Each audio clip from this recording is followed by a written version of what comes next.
Hello, everybody, and welcome to another episode of My EdTech Life. It is an honor and a pleasure to be here with you today. As always, it sometimes this week has been amazing. Previous weeks have been amazing. So, we've been live on Wednesdays, Thursdays, Saturdays, and so on. But thank you so much for those of you that are joining us today. Here watching us live. Please make sure you drop your, information in the comments. Let us know where you're joining from.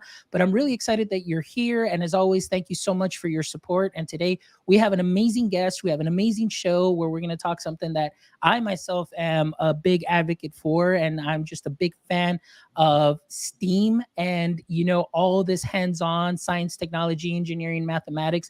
And today we have a wonderful guest who has a high level of expertise and is definitely advocating for STEAM education in schools, and he's doing some tremendous work. And we have today Mr. Stevenson Demorcy. So Stevenson, how are you this morning? Thank you so much for joining us. Hi, Fonz. Hi, everyone. Thank you for having me. It's pretty much an honor to be here with your PLF, personal learning family, and to My EdTech. I really like the advocacy that you are doing. So I'm excited to do this. Thank you so much, Stevenson. I appreciate you so much. So before we get started, with the conversation and everything, Stevenson, if you can introduce yourself to our audience members. There may be some audience members that are watching today or are going to be listening to the show later on that may not be familiar with your work. So if you could just give us a brief introduction and share a little bit about your context in education. Touche. So I am the CEO of STEAM Ed Drones. You guys can check us out at steameddrones.com. For the past 4 or 5 years of my life, I've been pretty much focused on just launching this drone platform, COVID given, in terms of just enhancing what our adolescents, what our young scholars go through, how they frame their understanding of their future career development, how they feel about their confidence tackling those skills. So I've been pretty much just dedicated towards developing science, technology, engineering, arts, and mathematics. My degree is in mathematics with a certification in education. Pretty much worked the last 10 years of my life as either a teacher or a program developer for literally every program from race cars to drones to robotics. Now we're thinking about, hey, we have seen what every century looked like. We have imagined what the 21st century looks like now that we're living in it. How do we pave the way forward? We see the Wright brothers, we see Katherine Johnson got us into space, got us into air, got us into orbit. But what is next for us as a society? What is the 31st century? So that is where my focus has been for the last few years of my career. Man, you know what? That is wonderful. You are the first person that is already looking forward. And I hadn't even heard anybody talk about the 31st century, and you're already that far ahead. So that really excites me about this conversation, that you have that vision and into the future and working with what you have now and what you're seeing to develop those skills. I know we always say, we got to develop 21st century skills. It's like, all right, we're well into it. Let's start working a little bit further ahead. So that really excites me. So thank you, Stevenson, for the work that you're doing. And as we're going through the show, I am putting up the links for the webpage. I'm putting on your Twitter contact too as well. And of course, that'll all be in the show notes. But let's go ahead and get started here with my favorite part of these conversations. And Stevenson, as you know, a lot of people that I invite on the show that get to be a guest are people that I look up to because in some way, shape, or form, we are aligned as far as our beliefs and practice and education and, things of that sort. But I always love to hear the origin story. Where did Stevenson Demorcy get this passion for education? So if you can take us way back to what helped you and transformed you to get into this field and, fan that flame for the work you're currently doing. Touche. I am going to take us to Robert Bob Moses, civil rights activist mentality way of thinking there for this origin story. And Fonz, you're the man. I appreciate you as much. So for me, I'm from Haiti. So I literally came here when I was 6. Literally went through ESL, that is first language learners, went through special education. I literally have to see things like 3 to 5 different ways for it to be a crystal clear vision for me.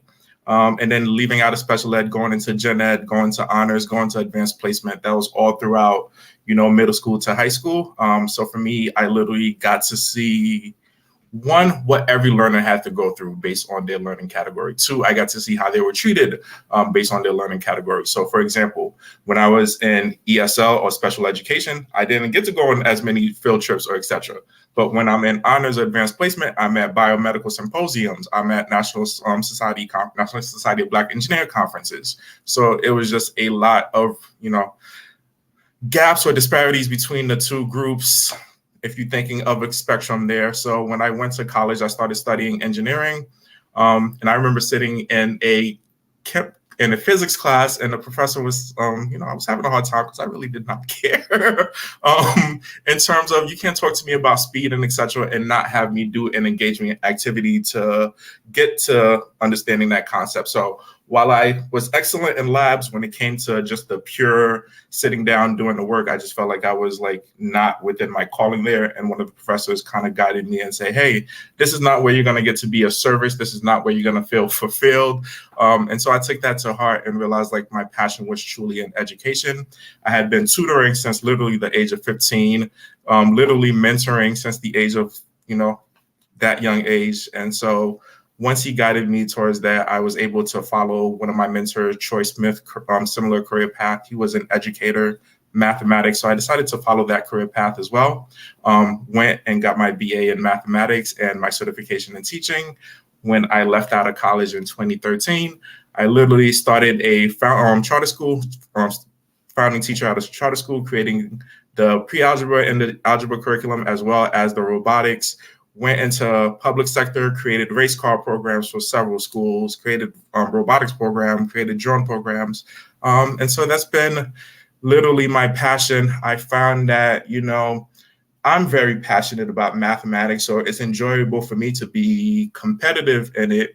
And even if I am at the bottom of the totem pole crying, thank you, abstract algebra, I still remember the tears. I enjoyed being there, even, whether I was successful or not successful. I enjoyed the process, but that's not the same for every adolescent. And so for me, it was very critical to take a look and see and say to myself, what drives engagement?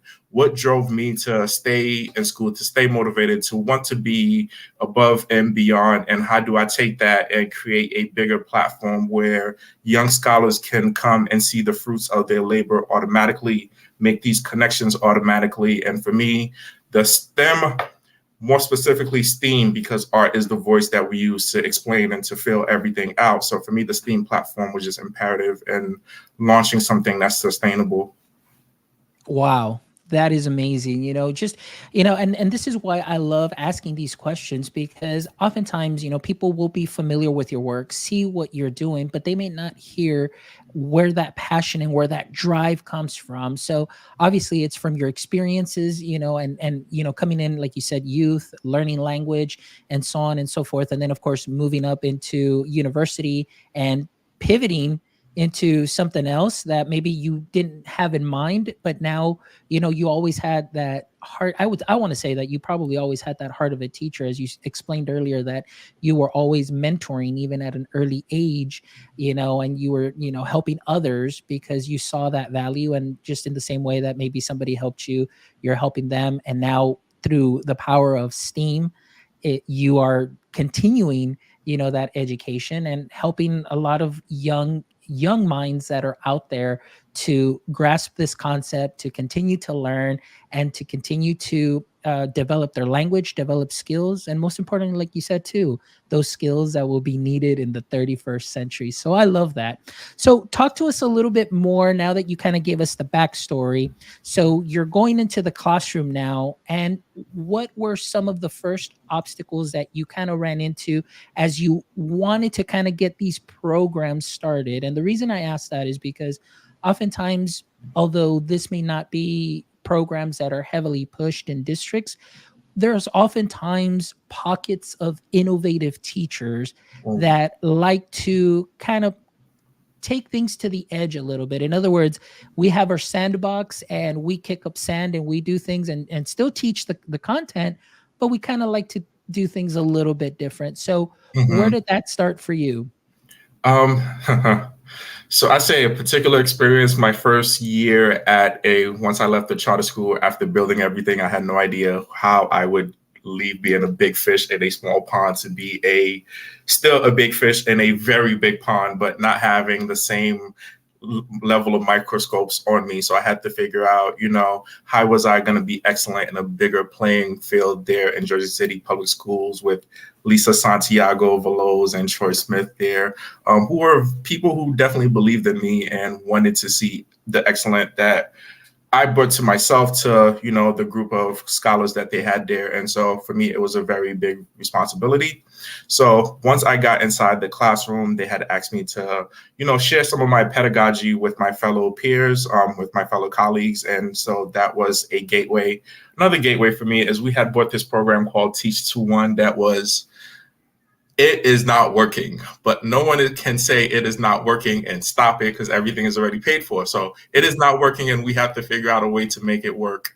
And there was a particular situation in which everything was down. And so I had to come up with something that was pretty much in my repertoire already. So I brought out a bunch of race cars, drones, and etc. Set up a course, literally just a NASCAR race car course, just longitudinally, and have the students fly or drive the cars back and forth, record the trial numbers with the time, use that to graph it, use that to find the slope, use that to find the point slope form, use that to find the slope intercept form. So it just became very engaged. I got 100% participation because one, everyone wants to either fly the drone or fly the race car.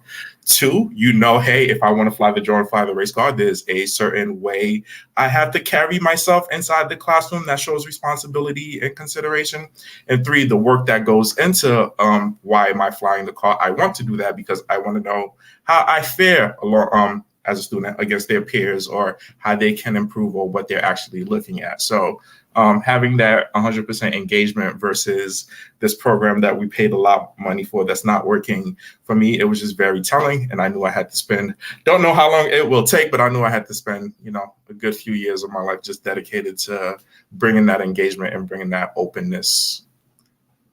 That's great. Now, I want to talk a little bit about that because you hit on several topics that really resonate with me, kind of being a DIY teacher in the sense of, okay, you're giving me something that I know is not working and it's not engaging students. So how can we spice this up? How can we add some zest to this to really engage students? But before we get into that, you mentioned something very important too, the way that you carry yourself within a classroom, being a student, and how you are exhibiting some level of responsibility. So really, as part of STEAM, community and building relationships, like my friend Josh Tovar always likes to say, it's connections before content. That definitely seems to be very important. So can you, before we get into the more into the STEM, how important was it for you to establish that community within your classroom to have a successful program like you had that year? Touche. I would say during my critical teaching years, our first month together, I don't even care about the grades. I don't even care about the grades. It is literally about setting expectations, setting, hey, what does success look like for me? What does success look like for you? And bringing these young learners out of their shelves and bring them into a place that is comfortable. So you think about mathematics, which is particularly my discipline, and every other person you meet will guarantee tell you the same level of feeling about mathematics. And a lot of times I find that a lot of people are trying to be correct. A lot of times, a lot of people are trying to, if this doesn't come to you automatically, then you somehow go into an inner shelter that makes you feel like you're not worthy or you're unworthy. And all those are the furthest thing from what we are trying to accomplish. So you think about, I hate using this man as an analogy. You think about Einstein and everything that he had to go through, both the positives and the negatives. It was nothing but trial and error and highly, deductive reasoning that went into constantly chipping at something until you got to the final product. So I wanted to bring that environment into the classroom and say, hey, yes, you're not great at this right now. I don't expect anyone here to be great at this right now. Otherwise, we would, not be here. So what does it look like to come out your shell to have engaging dialogues with your peer, to share your intelligence with your peer, not share your correctness with your peer, but share your intelligence with your peer, meaning how do you think? How do you process things? What skill sets do you have? Because clearly someone can get 98% of a problem correct, and you can only have 2% of the problem correct. But once that dialogue hits, your 2% is, what they needed for 100%, and their 98 is what you needed for your 100%. So just creating that environment in which everyone feels very comfortable to share what's happening in their head, and then we continually edit and know it's okay to make those edits. You know what? And one thing that I love there is also, like you mentioned, that it's okay to fail. And it's okay to see, because I mean, to me, one of my friends always said, it's like, failure, they're just stepping stones to success. So, what one person may be find as a failure, that next step, different iteration, rethinking the process, redesigning can take you to that next level. And that's very important in community. And I love, this analogy that you said at the end, or this example, the 98% and the 2%. And that's something that's very important. And honestly, I at least very sporadically seen, or very sparsely seen within classroom community, where you have the teacher being the sage on the stage and not really the guide on the side. And for myself, in my practice, when I moved to elementary education for the last probably 8 years, doing elementary education, I loved just being that guide on the side and seeing the students take that ownership. And of course, the community aspect is so important. And like I mentioned to you, kind of little the pre-warm-up chat that we had, is just really learning from the students is really also what helped me hone in my skills, and seeing maybe some of the errors that I made in the practice or delivery, but then having them say, hey, Mr. Mendoza, you know what, I found an easier way of doing this, or I found maybe let's try it this way. And that just really amazed me, learning as much from my students as they would learn from me. And that's definitely something that's very important. So thank you for sharing your experience in that, because I always like to bring that up on how important community is.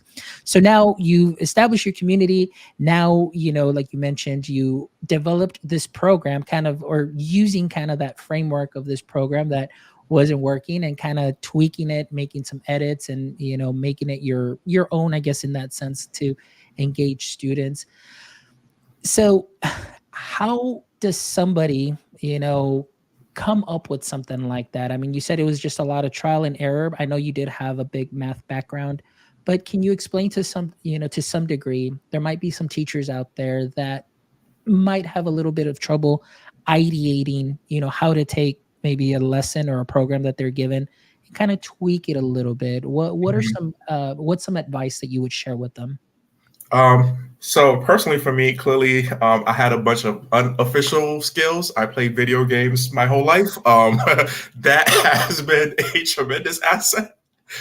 Funny enough, because literally you take your cell phone to control the pretty much drone there. So I have a video game background. I took robotics when I was in high school. I've done a ton of math. So for me, it was literally about how can I possibly take all these random skill sets that I have, put them into something that is concrete and easy to follow, in a sense. Easy in a sense that, hey, we know what success looks like. Easy in a sense that we have the resources. So for me, it was literally say, hey, 1080 education has the best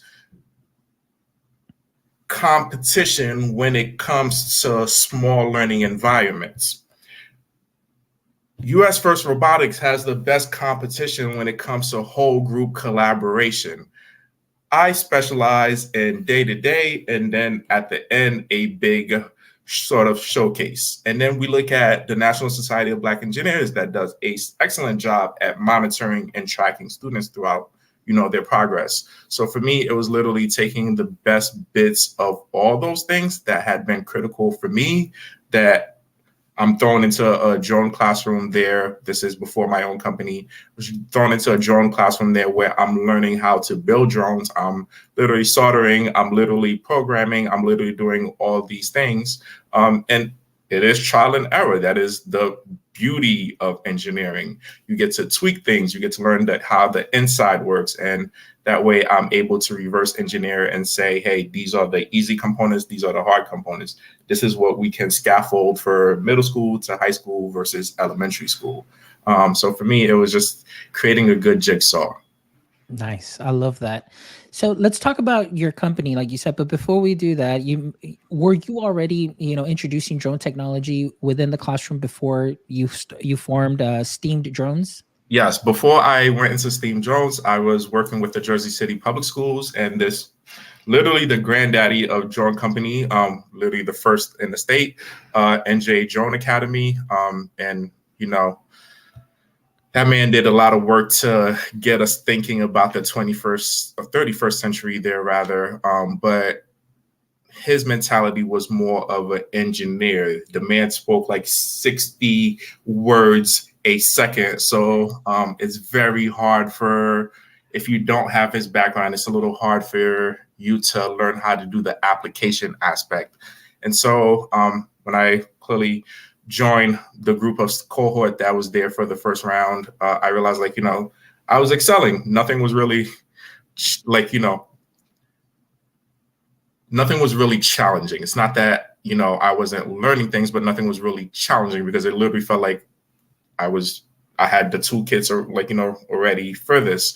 So it was easy for me. I had my backgrounds, I had my prerequisites, we'll call it, in the classroom.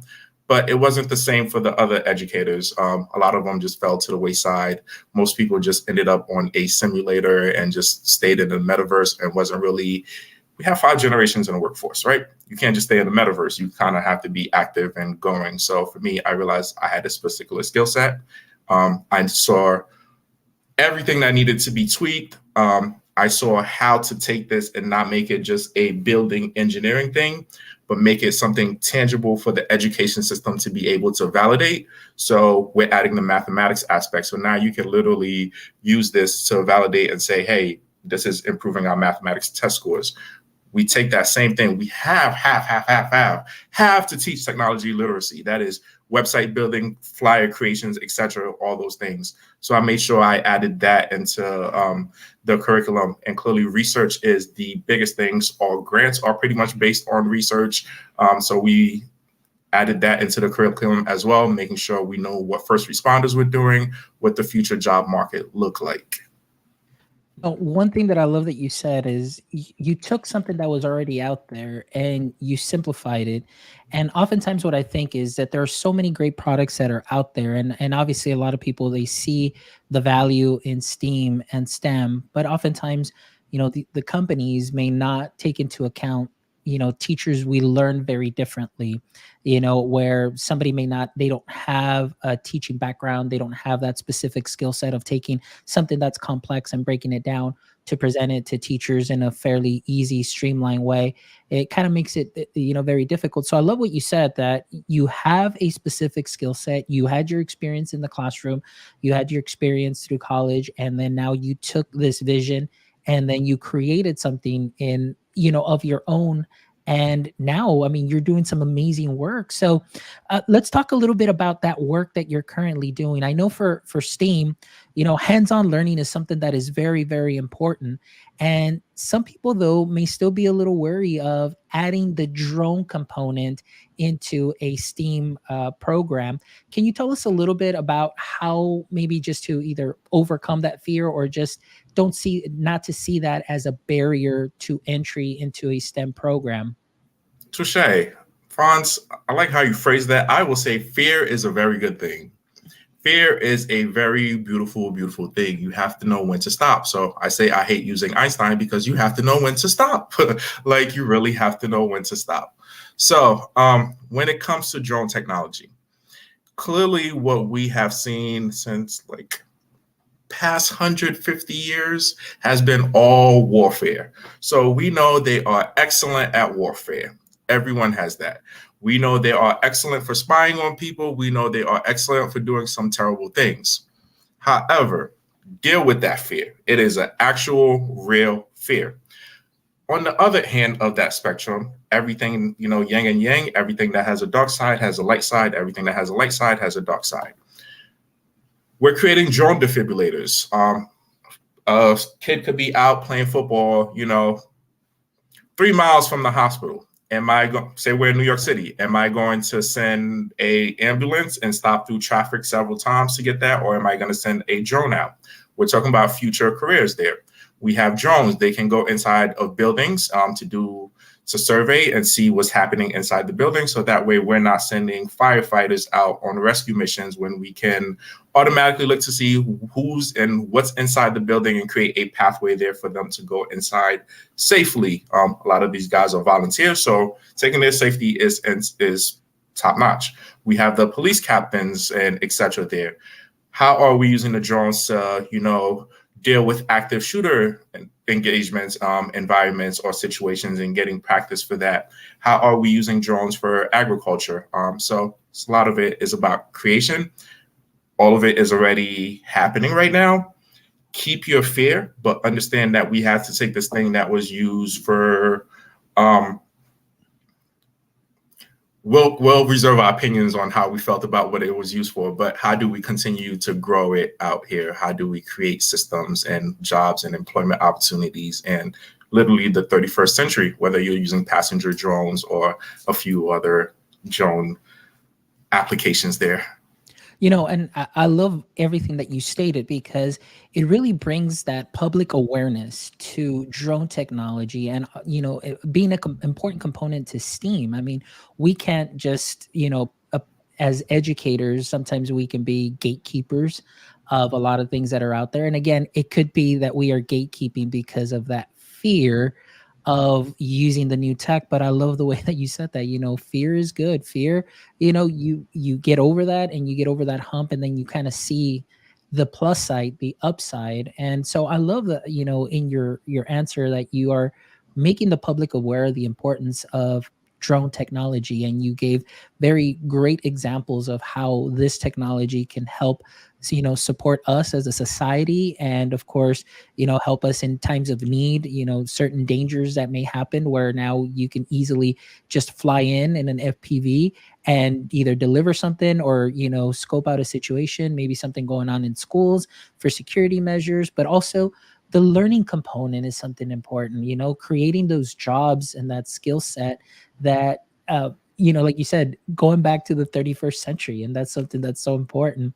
Now, I wanted to ask you too, as we kind of start slowly wrapping up the show, in your vision that you have for drone technology, what is currently your personal goal or your personal vision through your company as far as drone technology? Where do you want to take this next?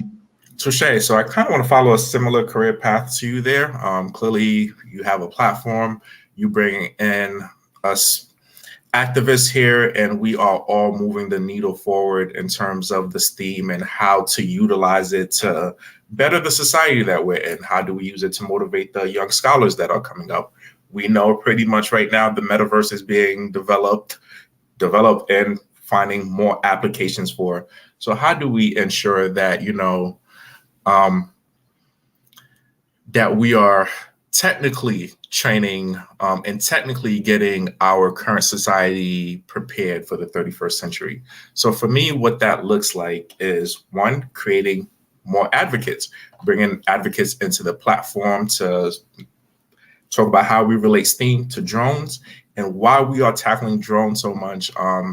And we all clearly see all these companies working and editing their crafts. We see everyone from Amazon trying to, make the drones work, trying to figure out what the airspace look like. We have a whole FAA, which is a whole organization that deals with the air traffic. But our air traffic is still only utilized by like jets and planes, and pretty much, right? There's a lot of room for growth there, especially at different levels of, altitude there.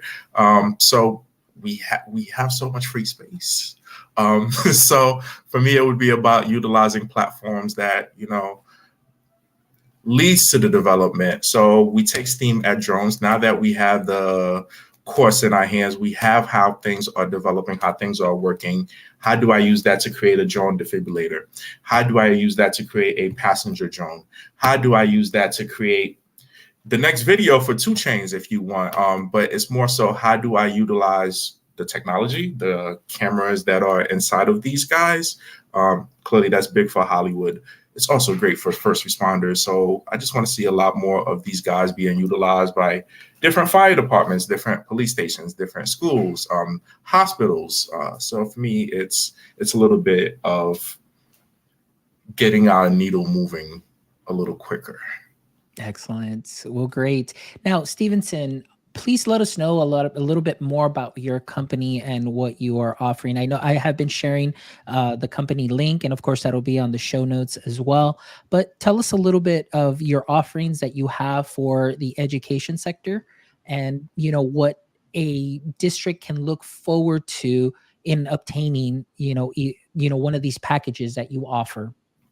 Touche. So, for example, there's a school in LAUSD. We use the drones inside the classroom. With Trenton, we do summer programs. With Schenectady, it's after school. So you're able to connect these drones in different ways to your curriculum. You can either make it a highlight, say 1 day a week we're going to do this, or we're going to do this in micro dosage, or we'll just do a full-on program to get us through. Roughly, you're looking at 6 to 10 weeks worth of activity based on learning capabilities. So what we offer is the drone that comes with a workbook that comes with development. So one of the things, so all three of those together form the package of what you will be doing. So you think about it as 30%, 33% drone, 33% workbook, and just 33% living in the metaverse. That is creating your research, your websites, your et cetera, all of that goes in it, your first responder stuff that goes in it. So that is what you're expecting. Of course, professional development is included. A big no for me in my earlier career, especially when I was, in US First Robotics, and I had to spend literally X amount of hours in the school teaching days. That's up to 7 to 3. And then from literally 3 to 10, you're out there welding, you're out there doing a bunch of technical things that literally just takes away from your home life and your family life. And it's not very healthy. It's very great, but it's not very healthy for the individual managing all of this. So we take all of that into consideration and just pretty much cut the legwork in terms of having to spend all those additional hours and really just focus on that engagement and that exploratory first step, important first step. Excellent. Well, that sounds like a great program. And I have been looking through your website and just seeing your offerings and the testimonials. And, this really, to me, what excites me about this, Stevenson, is just where this is coming from. And having the opportunity to meet with you today and have this conversation, really, the vision that you had, but really it seems like there's a lot of heart in it. And that's what I love about projects like this. This is what I love about educators such as yourself, that passion driven, coming from the heart, building up on those past experiences, those learning experiences, and trying to make things better. And one thing that I love that you said that I'll reiterate is being one of those leaders that is moving that needle forward in STEAM altogether, and specifically in drone technology. But this is something that we definitely need more of, and we definitely need to have more leaders such as yourself just to continue to keep pushing that needle forward and getting ready for those 21st century skills. So thank you, Stevenson, for the work that you're doing. I really appreciate you very much, because educators like myself can definitely benefit from what you are doing. So thank you. Now, before we wrap up, I always love to end with the following 3 questions, Stevenson. So I don't know if this might catch you a little bit off guard or not, but it's just a way to kind of, end the show on a lighter note. But, well, maybe not this first question on a lighter note, because this is a question that I love to ask all my guests, currently in the state of education. And we all know that the state of it, the landscape, the education landscape has changed. If you're familiar with kryptonite is what weakens Superman. It takes kind of his powers away, or just kind of makes him weak in the knees, or just something that's overwhelming. In the current state of education, what would you say is your edu kryptonite?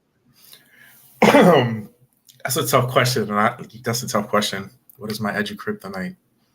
I'd say if we take a look at my background, literally going through all my learning levels, we take the fact that I am so in love with STEAM.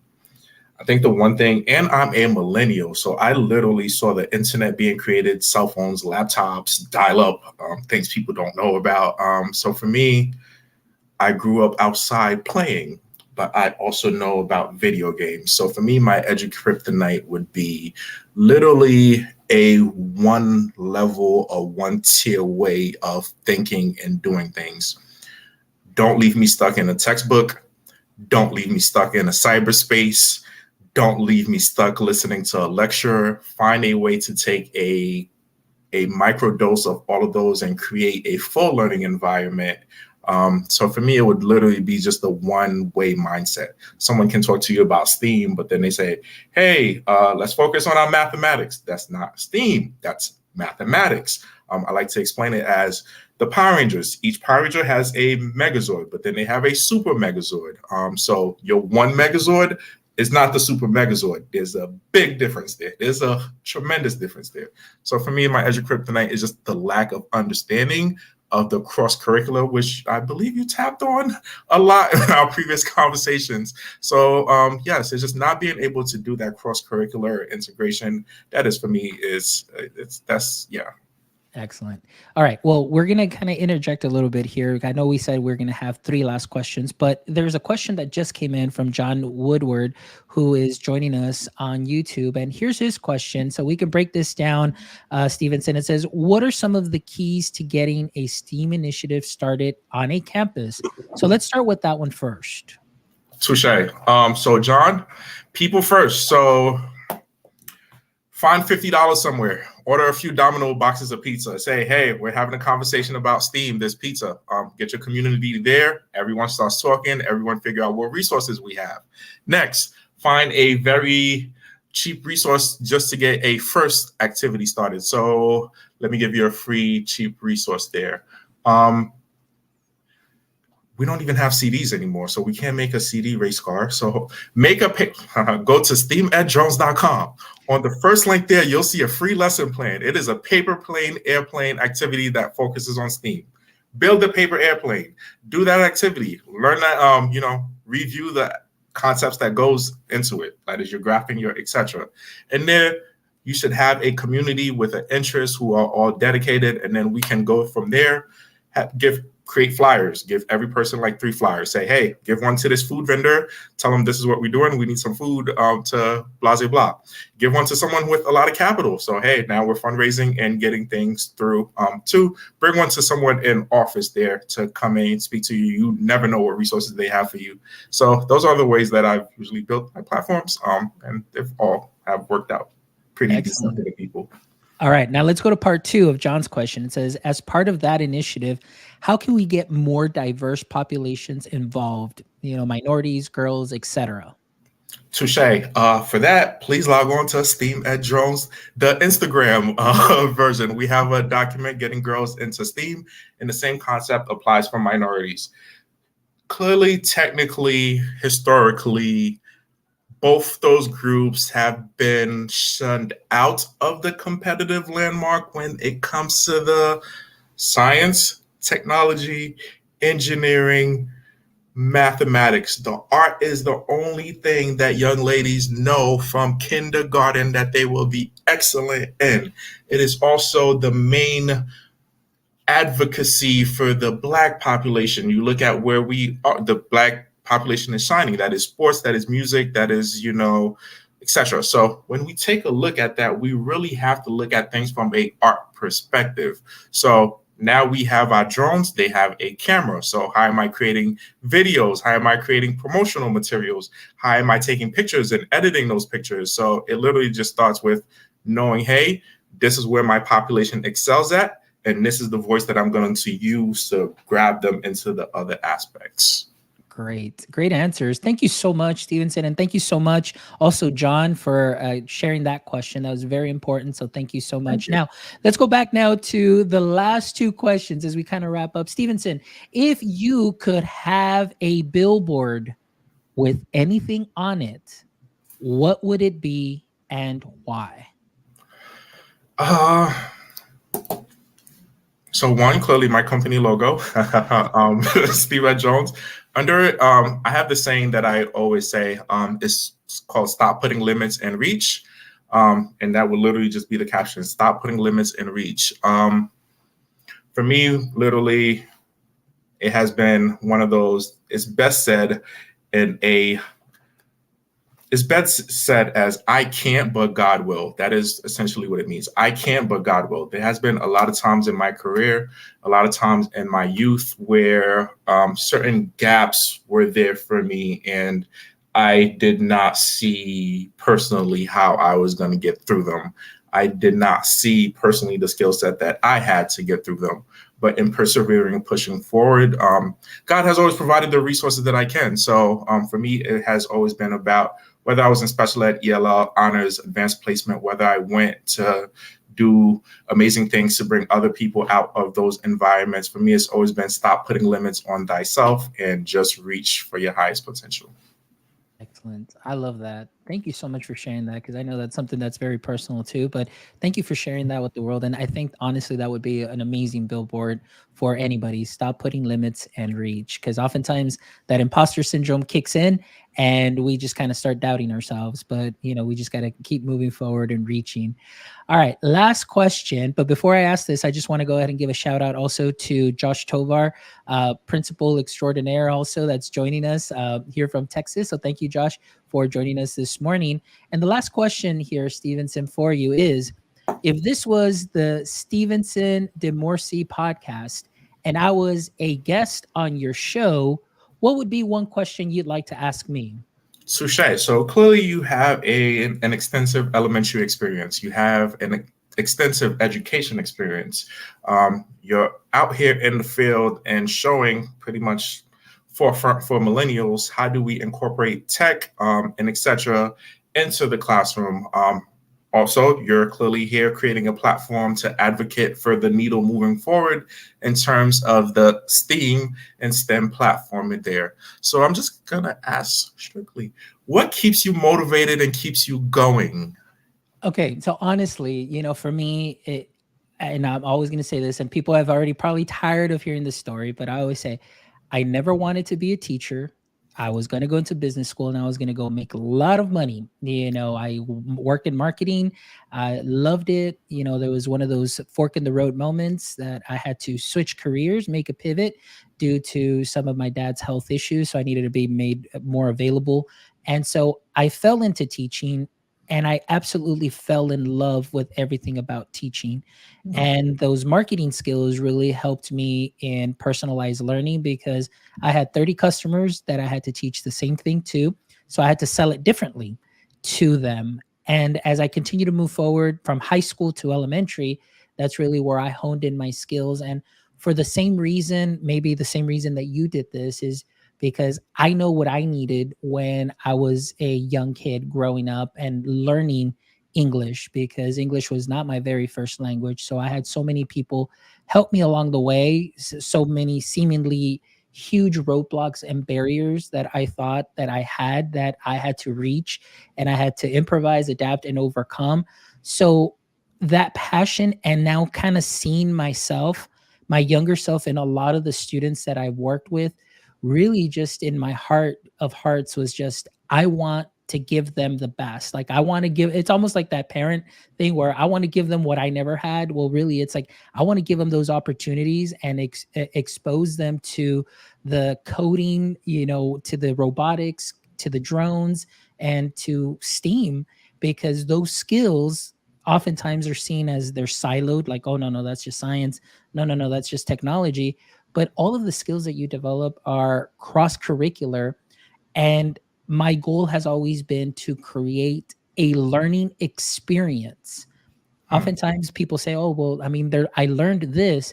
Okay, you learned it, but is it something that you just memorized? Whereas a learning experience, it's something that is memorable. And I believe a learning experience is something that becomes part of you, that at any given time, you'll be able to reach back into that learning experience to help you with something you're currently dealing with, or maybe for your vision of the future. So for myself, it's just been that heart, or having that heart of a teacher, and creating those learning experiences to prepare those students.